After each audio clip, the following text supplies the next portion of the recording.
Hello నమస్తే. Junior NTR తల్లి గురించి తెలుగుదేశం పార్టీ ఎమ్మెల్యే మాట్లాడిన మాటలపైన తెలుగుదేశం పార్టీలో, ప్రభుత్వంలో, తెలుగుదేశం పార్టీ మీడియాలో చర్చే లేకుండా పోయింది. అత్యంత దుర్మార్గంగా, అత్యంత నీచంగా, విచక్షణ కోల్పోయి, మనిషినని మర్చిపోయి ఓ తెలుగుదేశం పార్టీ ఎమ్మెల్యే దిగజారి మాట్లాడితే ఈ క్షణానికి తెలుగుదేశం పార్టీ అఫీషియల్గా అతనిపైన చర్య తీసుకున్నది లేదు. ఆ ఎమ్మెల్యే 30 సెకండ్లు బయటకు వచ్చి అది నాది కాదు అయినా సారీ అంటూ చెప్పి వెళ్ళిపోయాడు. ప్రభుత్వం నుంచి యాక్షన్ లేదు. నా తల్లికి అవమానం జరిగినట్టు ఇంకెవరికి జరగనీనని చెప్పిన నాయకుడి జాడలేదు. నారా లోకేష్కు ఒక అవకాశం ఉంది, తాను ఏ మహిళకి అన్యాయం జరిగినా సరిగ్గా స్పందిస్తాడని ప్రజలకు చెప్పుకోవడానికి, జూనియర్ ఎన్టీఆర్తో తనకి విభేదాలు లేవని చెప్పుకోవడానికి ఒక అద్భుతమైన అవకాశం వచ్చింది. దాన్ని యూటిలైజ్ చేసుకుంటే బాగుంటుంది అని అనుకున్నాం. బట్ ఆ అవకాశాన్ని ఉపయోగించుకుంటున్నట్టు కనపడట్లా. పైకి ఏదో సీరియస్గా వ్యాఖ్యానించినట్లు, ఎమ్మెల్యే పైన సీరియస్ అయినట్లు లీకులు ఇచ్చి వదిలేస్తున్నారు. మిగతా ఎమ్మెల్యేలు అందరి విషయంలో స్పందించినట్లు, అనంతపురం అర్బన్ ఎమ్మెల్యే విషయంలో కూడా స్పందించినట్లుగా సొంత మీడియా కథనాలు లీకులు ఇస్తూ వదిలేస్తున్నారు. ఇది ఏమాత్రం కూడా అలా వదిలేయదగినది కాదు. ప్రభుత్వం వ్యవహరిస్తున్న తీరు చూసిన తర్వాత స్పందన ఎలాగైనా అనిపిస్తోంది. ఇంకా ఏం ఎవిడెన్స్ కావాల్సి ఉంది ప్రభుత్వానికి అతనిపైన చర్యలు తీసుకోవడానికి? ఇంకా ఏం ఎవిడెన్స్ కావాల్సింది ప్రభుత్వం పార్టీ అతన్ని సస్పెండ్ చేయడానికి? ఇంకా ఎటువంటి ఎవిడెన్స్ కావాల్సి ఉంది జూనియర్ ఎన్టీఆర్ కుటుంబం గురించి ఆ ఎమ్మెల్యే మాట్లాడిన మాటలపైన కేసు నమోదు చేసి చర్యలు తీసుకోవడానికి? ఆ ఎమ్మెల్యే ఎవరైతే కార్యకర్తతో మాట్లాడారో, ఎవరైతే ఎన్టీఆర్ అభిమానితో మాట్లాడారో, ఆ అభిమాని స్వయంగా మా స్టూడియోకి వచ్చి ఇక్కడ ఎమ్మెల్యే ప్రవర్తించిన తీరు, ఎమ్మెల్యే మాట్లాడిన మాటల గురించి చెప్పాడు. కానీ అతను ఎందుకు అంత అగ్రెసివ్ అని నన్ను మాట్లాడారో కూడా నాకు అర్థం కావట్లేదు. సరే, నన్ను మాట్లాడినా నేను కామ్ అవుతుంటే, మా అభిమాన హీరో తల్లిగారిని అనడము చాలా బాధేసింది. నేను కొంచెం ఈ రికార్డింగ్ నాది నా మొబైల్ ఆటోమేటిక్ రికార్డింగ్. కొంతమంది ఏమంటున్నారంటే ఇది ఇలా రికార్డింగ్ బయట పెట్టడం పద్ధతి కాదు కదా అంటున్నారు. మా అభిమాన హీరో తల్లిగారిని, మా అభిమాన హీరోని తిట్టినందుకే నేను రికార్డింగ్ బయట పెట్టాను. ఇప్పుడు అది ఏ అనేసి నన్ను కూడా రికార్డు పెట్టమన్నారు. ఏమని?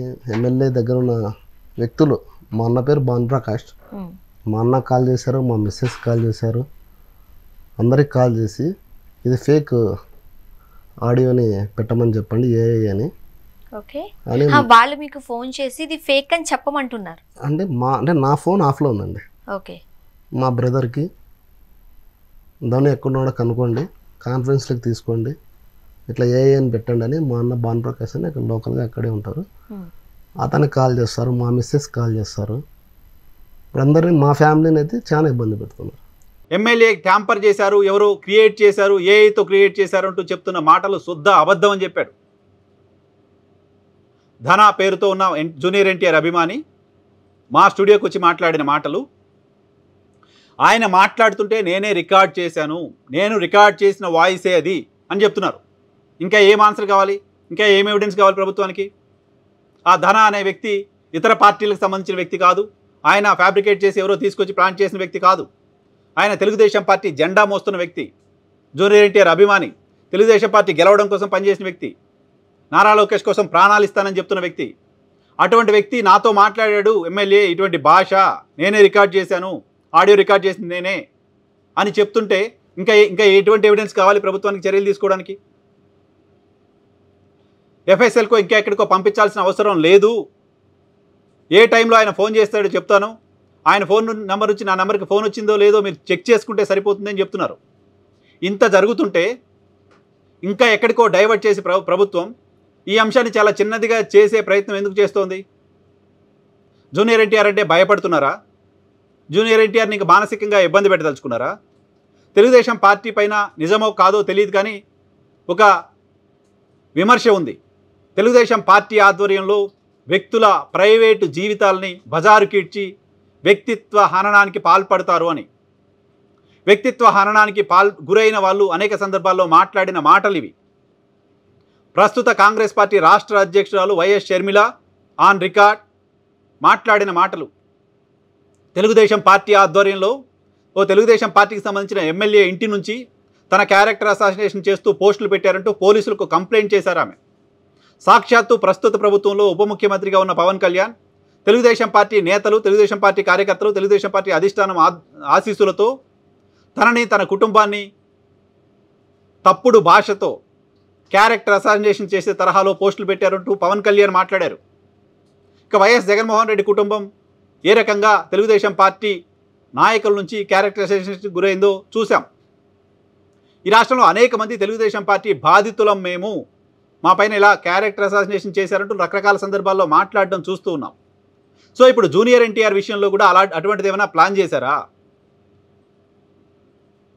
మీరు ప్లాన్ చేయకపోతే, మీకు సంబంధం లేకపోతే స్పందించే తీరు ఇలాగేనా? ఓ తల్లి కదా, ఓ మహిళ కదా, మన ఇంట్లో మహిళలు అన్నప్పుడు మనం ఎంత బాధపడ్డామో అదే బాధ అవతల వాళ్ళకు కూడా ఉంటుంది కదా. అప్పుడు మనం స్పందించే తీరు మన వాళ్ళ కోసమైతే ఒకలా, ఇంకొకరి కోసమైతే ఇంకోలా ఉండకూడదు కదా. ఎందుకు పక్షపాతంగా ప్రభుత్వం వ్యవహరిస్తోంది? ప్రభుత్వం పక్షపాతంగా వ్యవహరిస్తుందనే మాట నేను ఎందుకు చెప్తున్నానంటే, ఆంధ్రప్రదేశ్లో తెలుగుదేశం పార్టీ ఎమ్మెల్యే ఒకడు ఈ రకమైన భాష మా హీరో గురించి మాట్లాడాడు, ఈ రకమైన భాష మా హీరో మదర్ గురించి మాట్లాడాడు, ఇది సరైంది కాదు, తప్పు అని ఒక ప్రెస్ కాన్ఫరెన్స్ పెట్టి ఖండించాలని విజయవాడలో ప్రెస్ కాన్ఫరెన్స్ పెట్టడం కోసం జూనియర్ ఎన్టీఆర్ అభిమానులు ప్రయత్నం చేస్తే అక్కడ ప్రెస్ కాన్ఫరెన్స్ నిర్వహించే పరిస్థితి కూడా లేకుండా పోయింది అంటే ఏంటి అర్థం? జూనియర్ ఎన్టీఆర్ కుటుంబానికి జరిగిన అన్యాయం పైన ప్రభుత్వం స్పందించదు, పార్టీ స్పందించదు, మనుషులుగా మానవత్వం ఉన్న వాళ్ళు ఎవరు, ఆంధ్రప్రదేశ్ సంబంధించిన ప్రభుత్వంలో భాగస్వాములుగా ఉన్న వాళ్ళు ఎవరు స్పందించరు, సినిమాకు సంబంధించిన వాళ్ళు ఆంధ్రప్రదేశ్ ప్రభుత్వంలో ఉన్న వాళ్ళు స్పందించరు, అది నిజమా కాదా ఎంక్వైరీ చేస్తామనే మాట ఉండదు, అది నిజమేనని క్లియర్గా కనపడుతున్నా దాన్ని ఎండార్స్ చేసే ప్రయత్నం చేయరు, అతని కనీసం పార్టీ నుంచి సస్పెండ్ చేసే ప్రయత్నం చేయరు. గతంలో సత్యవేడు ఎమ్మెల్యే ఆదిమూలం ఓ మహిళతో ఆయన దొరికాడు లాంటి కొన్ని వీడియోస్ బయటకు వస్తే ఇమీడియట్గా ఆయన స్పందించి మేము చాలా అద్భుతంగా స్పందించాం చూసారా అన్నారు. ఏం ఆదిమూలం పైన తీసుకున్న చర్యలు, ఆయన పట్ల వ్యవహరించిన తీరు ఎందుకు దగ్గుబాటు విషయంలో చేయరు? ఎందుకు చేయదలుచుకోవట్లేదు? జూనియర్ ఎన్టీఆర్ అభిమానులు ఆంధ్రప్రదేశ్లో ప్రెస్ కాన్ఫరెన్స్ పెట్టే పరిస్థితి కూడా లేదా? ప్రెస్ కాన్ఫరెన్స్ పెట్టుకోవడానికి అనుమతి ఇవ్వమా? మీరు ఎలాగూ స్పందించరు. స్పందించే ఆయన అభిమానులకు ఆంధ్రప్రదేశ్లో స్పందించే అవకాశం కూడా లేదా? ఆంధ్రప్రదేశ్ ప్రజలకి మీరు ఇచ్చిన స్వేచ్ఛ ఇదేనా? ఆంధ్రప్రదేశ్లో ప్రజలకు స్వేచ్ఛ తీసుకొచ్చామని చెప్పారు కదా.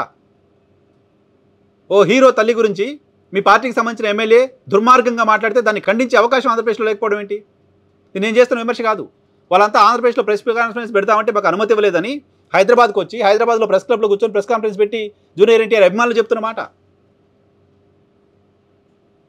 సో ప్రభుత్వం ఈ అంశంలో వ్యవహరిస్తున్న తీరు భవిష్యత్తులో తెలుగుదేశం పార్టీకి చాలా చాలా నష్టాన్ని కలిగించబోతుంది, చాలా నష్టాన్ని తీసుకురాబోతోంది. సాధారణ ప్రజల్లో, ప్రధానంగా మహిళల్లో, జూనియర్ ఎన్టీఆర్ అభిమానుల్లో ప్రభుత్వం స్పందించే తీరు ఇలాగేనా? ఇలా ఎందుకు స్పందిస్తున్నారు? ఎందుకు మౌనంగా ఉంటున్నారు? ఎందుకు ఆ ఎమ్మెల్యేని భరిస్తున్నారు అనే చర్చ జరుగుతోంది. ఇది ప్రభుత్వానికి ఏమాత్రం క్షేమకరం కాదు. ఆలస్యమైన ఇప్పటికైనా స్పందించి మేం ప్రతి మహిళకు, ఏ మహిళకు అన్యాయం జరిగినా ఒకేలా స్పందిస్తాం అని చెప్పుకోవడానికి ఒక అవకాశం ఉంది. ఆ అవకాశాన్ని ప్రభుత్వం ఉపయోగించుకుంటుందా లేదా చూద్దాం.